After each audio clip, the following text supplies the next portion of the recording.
What's up, everybody? This is our college basketball big game breakdown for Saturday, January 24th. If you're familiar with the show, welcome back. If not, my name is Logan. This is Nick Von Brick. We do primarily college football in the NFL. Once that's done, we transition to college basketball. It's what we've done year after year. I had kind of dipped my toes in the water to start a little bit. I've got 6 plays under my belt so far. We're sitting at 3-3. What we're going to do here is big game breakdown Saturdays, Tuesdays, the 2 biggest days for college basketball. The night before, we're going to go over the board, give out our best bets for those 2 main days. In between, I'll still be doing a couple individual play of the days, things like that. But we're pretty much back. We've got only a couple games left in the NFL. Figure out who goes to the Super Bowl this weekend. Then you got 1 game left, and it's nothing but college basketball. So how do you feel about it? Good, bad? About the NFL or college basketball? The football's over, and we're back on the hardwood. Yeah, I'm glad it's over.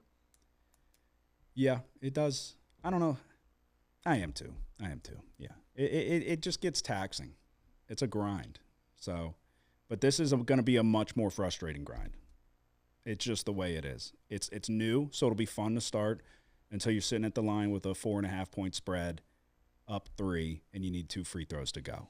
So buckle up, get ready. You're going to get frustrated. There's going to be bad beats. The whole 9 yards. Going to be probably a slow start. I think you said you got 2 plays? Yep. I've got 3. So full disclosure, there was a couple that I was looking at that we were just late to, and we weren't able to get into the studio and to record, and I wanted to take Purdue when it opened at 2.5. Way too late to the boat there. It's up to 5.5, maybe even continuing in that direction. I don't know at what point is it too much, because Illinois is a good team. They're without Boswell, which we'll touch on all of that soon here, I'm sure. But yeah, so a lot to look forward to. I'll tell you that really good game tomorrow, Houston and Texas Tech. Houston's a team that, sitting at 17-1, number 6 in the nation. A lot of freshmen that are beginning to get their footing and get a lot more comfortable. But now you got to go to Lubbock, a team that they beat a couple weeks ago. But we'll dive right into it. Starting it off, my first play, 11 a.m. tip. You got North Carolina taking on Virginia, top 25 matchup. Virginia is laying 7.5. Total sits at 150.5. I've honestly been pleasantly surprised with this Virginia team. We're used to Virginia being great on the defensive side of the ball for years now. But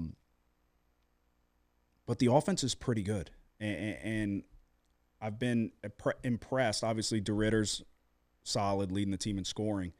But Malik Thomas, the 1-2 combo of Malik Thomas and DeRitter, I'm going to lay 7.5 points with Virginia here. North Carolina obviously started the season strong. They stumbled lately once they hit conference play. They've lost 3 out of their last 5. You could argue that maybe this is a spot for North Carolina because it's going to become what feels like do or die here soon. You're 3-3 in conference play. Virginia's 5-1. But really, it's going to be a tough defensive battle. Both are really good defensively around the rim. 3-point shooting, there's a big edge to Virginia, 32nd in the nation, shooting 37%. North Carolina's 173rd from deep, middle of the pack. I think Virginia can stretch the defense for North Carolina out a little bit, get some easier looks at the rim. So we're going to lay 7.5 with Virginia, first play. Which way are you going? Yeah, I'm on Virginia as well. That's interesting. And, yeah, I think, 7.5 point spread. The matchup favors Virginia here. They're a top 20 team offensively and defensively in adjusted efficiency. Virginia, 12th ranked perimeter defense. North Carolina, like you said, outside the top 150 in 3-point shooting percentage. Virginia also 3rd in block percentage, and that kind of goes to the big matchup here with the freshman Caleb Wilson, the center for North Carolina, 6'10", averaging 19.8 points per game and 10.4 rebounds per game. The key here is that Virginia has two 7-footers that both average 2.5 blocks per game. So you kind of look at this. If one of these guys, get in foul trouble, the other guy steps in. So they kind of have two guys to throw at Caleb Wilson here. I think, like you said, Virginia offensively, solid team, balanced. I think there's a good chance they have a good day from three here on their home court. So I just don't know if North Carolina defensively is going to be able to take advantage of any of Virginia's weaknesses here. So we'll go Virginia -7.5. Yeah, another thing, too, the 3 losses, like I said, they lost 3 out of the last 5. All 3 have been on the road. Now you're going on the road again. They're coming off of a win against Notre Dame, but it's a Notre Dame team without Marcus Burton, who's clearly their best player and scorer. So that's a Irish team that's floundering. Notable is Vasar for North Carolina, another big that they have as well. But even if you kind of neutralize each other around the rim, the 3-point shooting for Virginia should, in my opinion, be the difference here. So, yeah, I'm in agreement. That's odd. First play. We didn't talk about any of this. There was no mention. But first play, same side. My second one is also an 11 a.m. tip.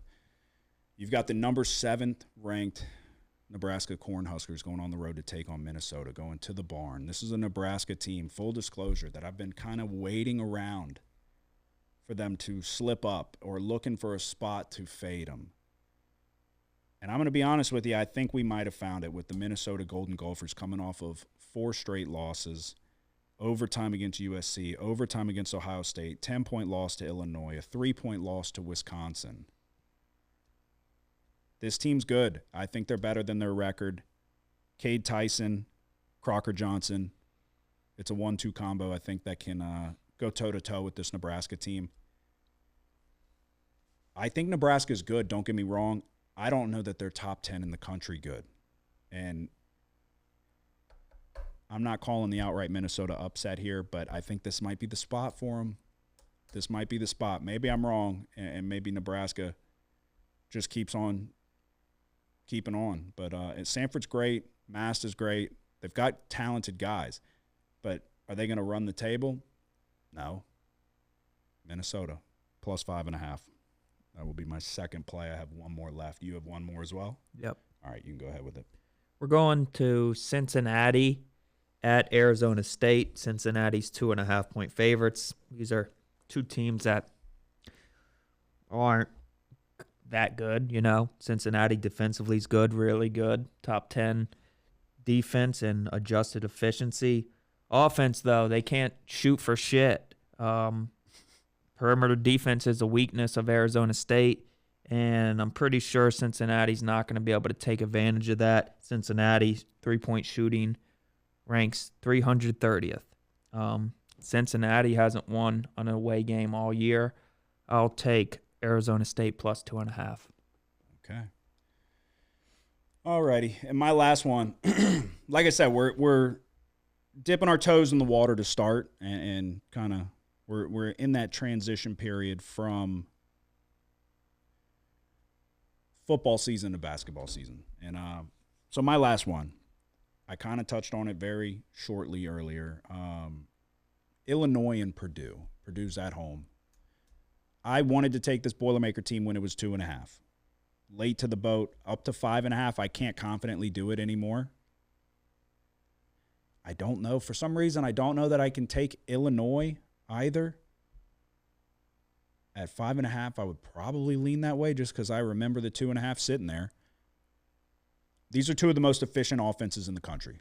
Two offenses that move pretty slow, though. Neither one really gets out and runs. I think Illinois has more of the capability to do it. If I had to guess, I would say that Purdue's best interest is to slow this game down and operate out of the half court. With that being said, I'm going to go over 151.5.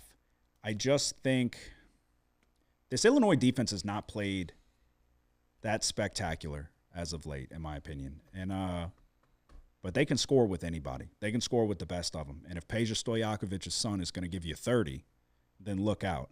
I'm not holding my breath expecting that, but they have a ton of size, a ton of length, a lot of second chance opportunities up for grabs. And then, so in my opinion, the best player on the court is going to be Braden Smith. Illinois is going to be without Keelan Boswell, who also, in my opinion, is a probably top 5 on-ball defender in the country. I would certainly say the best on-ball defender in the Big Ten. Braden Smith's a true point guard. That makes his life a lot easier. He's the leading scorer. You take Boswell off the court, this was why I leaned Purdue initially, and that's why sharp money came in on Purdue. It was too low of a number. At home, Boilermakers coming off of a loss, too, to UCLA. And Purdue's been kind of dragging their feet a little bit. It was a close game against USC, a close game against Iowa, 8-point game against Penn State. But I think we can see some points here. And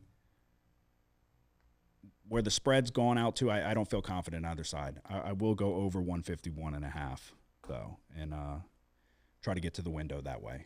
So to recap mine, I am taking Minnesota plus 5.5, Virginia minus 7.5, and Illinois Purdue over 151.5. We're taking Virginia minus 7.5 and Arizona State plus 2.5. There you go. That is our best bets for Saturday. College basketball. We're going to ramp up the volume here soon. I'll be back in here doing individual play of the days and things like that tomorrow. If you're looking for an NFL play, see who goes to the Super Bowl. We think we know. We have our best bets posted on episode 251 of the Big Easy Bets podcast. And then we'll be back in studio shortly after that for one of our biggest episodes of the season, which is obviously the Super Bowl. But our attention is getting back focused on college basketball for sure. Do you have anything to say before we go? Nope. Y'all have a good one. The house always wins. Play long enough, you never change the stakes. The house takes you. Unless, when that perfect hand comes along, you bet big, and then you take the house. I've been practicing this pitch a little bit. Did I rush it? Felt like I rushed. That was good. I liked it.